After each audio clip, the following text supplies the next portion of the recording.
Hi everybody, this is Matt. Thanks for watching and welcome back. Let's say that you're a brand new owner of an AR-15. Matter of fact, this might be the first rifle that you've ever owned in your life, and with good reason. The AR-15 is perhaps the most popular semi-automatic rifle sold in the United States today. But with that, you might feel a little bit intimidated or shy to ask questions about it at your local gun shop or at your local range because you don't want to appear to others to perhaps lack knowledge, because that's just human nature, right? And it's easy for other people to be critical and criticize. So let's just, you and I, take this little journey, and in the next 10-15 minutes, however long this takes, I guarantee you that you will know more about the AR-15 than you did when you brought it home from your local gun store if you are a novice and you've never seen this before. So let's just simply get started. My exposure and experience with the AR-15 platform happened beginning back in the mid to late 1970s. And essentially at that point, there was only one that you could buy, and the manufacturer was Colt. And today, you have way more options than I did back then. Let's just dive into it. We're actually going to start at the muzzle end, because right here, we have our flash suppressor. Some people call it a flash hider. What this does is this mitigates, it reduces the amount of muzzle flash when that cartridge is fired. This particular one here, if you look at the cuts in it, quite often this is referred to by some people as a bird's cage, because it sort of reminds you of bird cages like in the past, especially like in 40s, 50s, and 60s. So you can put muzzle brakes on these things.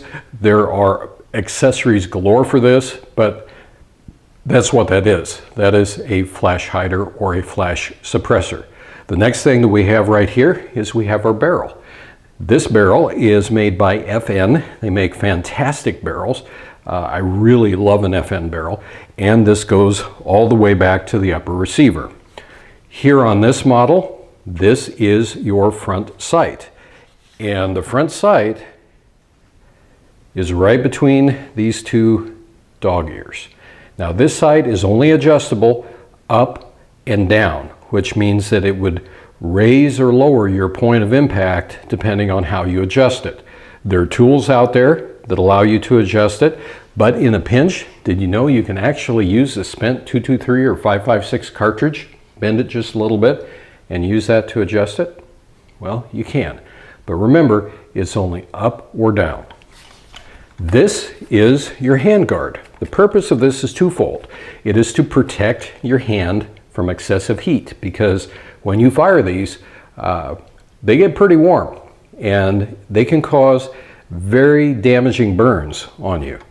This helps protect you, but also through these holes, you might be able to see a little silver thing in there, which is simply where the gas runs from the gas block back into the upper receiver. So we have the handguard. This thing here is called a delta ring. On this particular model, you can press down on the delta wing, or the delta ring rather, and you can separate this out. You can put an accessory rail on here, like a quad rail or something else, but you know, this allows you to get this off of here so you can put an accessory on it, or if it needs worked on by a gunsmith to put in a new gas tube. That's what it's there for. Here we have our rear sight. Now this is a fold down sight. This one is from Magpul, and it can be put up into action just that quickly. This sight is adjustable for your left-right adjustments only.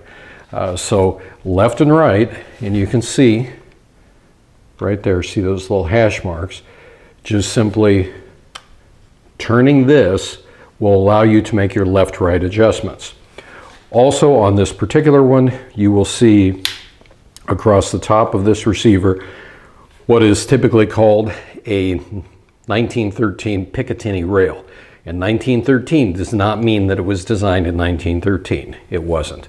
But this is a Picatinny rail that will allow you to mount something like this red dot optic onto that rail. This is the upper receiver. This is the lower receiver. So let's start right here. What do we have sitting here? Well, here is our front pivot pin.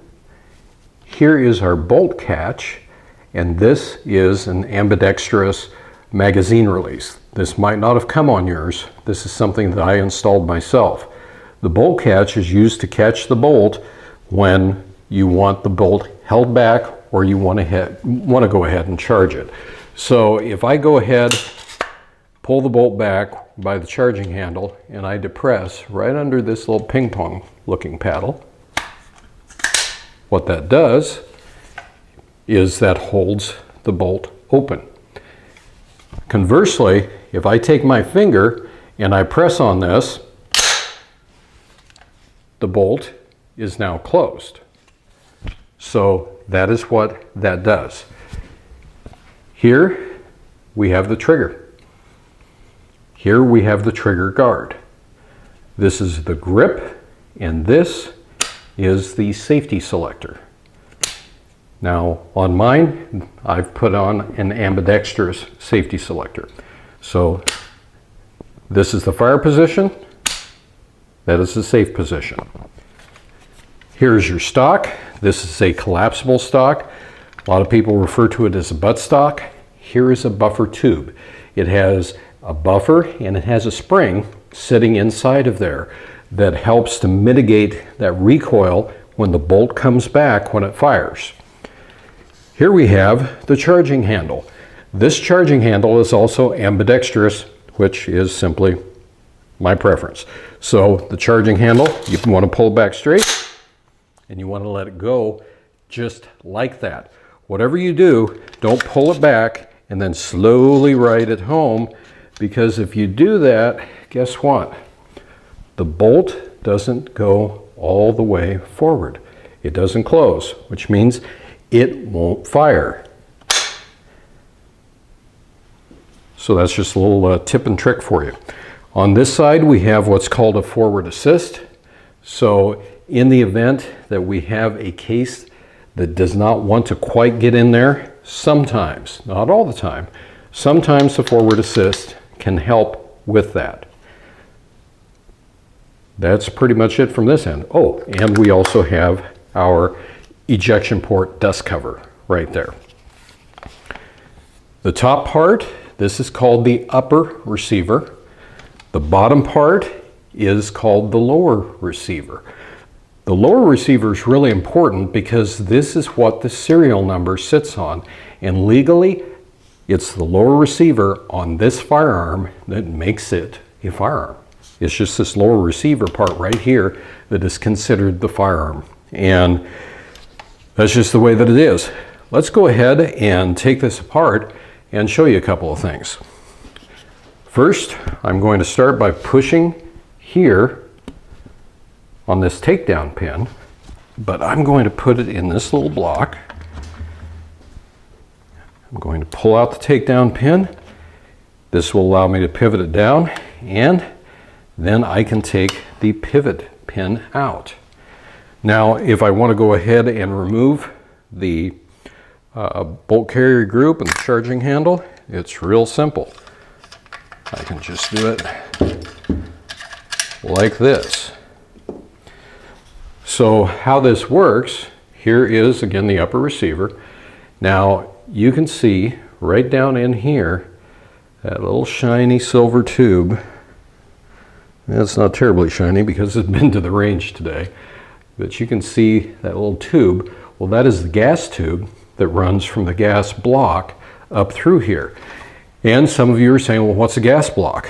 Well, when the gun is fired and the bullet travels down here, once it passes here, we have a gas block that bleeds off a certain amount of the gas, pushing it back, which then causes the bolt to move back and reciprocate ejecting the round, and then loading a new round. So that's what that is. Very lightweight, pretty simple, huh? Well, let's talk about your charging handle. This is an ambidextrous charging handle. One caution that I will give you that I've seen happen a few times is instead of pulling a charging handle directly back, I've seen some folks when they've had a high amount of adrenaline running through them that they pull it over and across like this. Well, if you look, this aluminum is fairly thin, which means that it's easy to bend aluminum. So if you're pretty strong and you've got a lot of adrenaline running through your body and you're pulling across like that, this can get bent, and then that makes for a bad day. Here we have what's called the bolt carrier group. So this contains our firing pin, which the back end of the firing pin can be seen right there. So that's a firing pin. This is the gas key. This key sleeves over the gas line that comes back from, right there at the gas block that we talked about. And that allows this to go back and then eject the round. Here you have an ejector, you've got an extractor right there on the bolt face. Hopefully you can see that. This is something that I like to lubricate and clean literally every time that I'm at the range. Make sure that everything is nice and happy. Now, let me share a couple of things with you that can save you a lot of money down the road. If you notice, the pivot pin and the takedown pin here are extended. Well, these are weak areas on this lower. And remember what I said, the lower is technically considered to be the firearm. These can fall. I could drop this right now onto the concrete floor that I'm standing on. This could roll off the bench, and if these pins are out, I have seen these ears break or otherwise get cracked. And then guess what? You've got to buy a new lower, which means you've got to go to your local gun shop, you've got to fill out a form 4473, and then you've got to put it all back together again. So if this is going to be laying loose anywhere, go ahead and just get these things closed back up, and then that way they won't break. They're not apt to break anyway. And that can save you a lot of money. The other thing that we don't want to do is we don't want to go ahead and let this trigger fly forward at any point when it's in this condition, because what can happen is this trigger will come up here and it'll hit this piece of metal. This is only aluminum. This will strike it with enough force that I've seen them crack before, and again, that's a bad thing. So if you ever need to do anything with this, because maybe you're installing an accessory trigger and you actually want it to go forward, make sure you're holding on to it. But this thing has got more spring behind it than what you would think, and you let it forward really slow, you see where that thing ended up. So you don't want that slamming into that piece of metal. And the moment that you make sure that that thing is locked back, I go ahead, put it back on safe. That'll save you money, because otherwise you might have to buy a new lower receiver. Your buffer that goes into the buffer tube is right here. So this is where the bolt carrier group comes back and pops into, like so, when it goes to cycle. So occasionally this needs maintenance. Down here at the bottom, you see this little bitty pin. So that little pin you would actually depress, but I always put a finger right on top of this because there is a spring that sits underneath here. Let me see if I can do it at this angle so you can see. So here we have our buffer, and there's various weights on these things. And I'll go ahead and I'll take the spring out. Essentially what I do is I will wipe down the spring, make sure that there's no rust on it. Put, you know, the best thing is like the silicone cloths. They work really good on this. And then I'll make sure that the buffer itself is clean, and that's pretty much it. To reinsert it into here, pretty straightforward process. I just get it in and line it up, and there, we're good to go. That wasn't so hard, was it? So that's how we do that. Now I'm going to go ahead, push these pins through because I'm going to mount this on my block so I can reassemble everything. When it comes to reassembly, the one thing that I do first is I go ahead and I will put my charging handle in, and you will see that right in here are cutouts, and that's where these little wings tend to go, and then it drops in like that and it holds it. Then I can go ahead, place the bolt in here, put it forward, go ahead and remount it.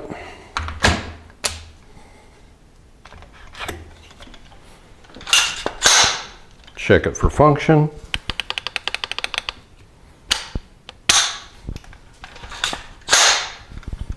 Check my reset. Okay. And we're good to go. So that happens to be the basics of the AR-15, how it works, and what else can I tell you about it? Sometimes people will talk about magazines. They'll say, okay, this brand is better than the other brand, so on and so forth. I come from the era of the GI mags that were made out of aluminum. They work just fine. So metal magazines, if you find them somewhere, don't be afraid to get them. Otherwise, any of the polymer ones, I tend to like Magpuls, and I always load these up with 28 rounds instead of 30.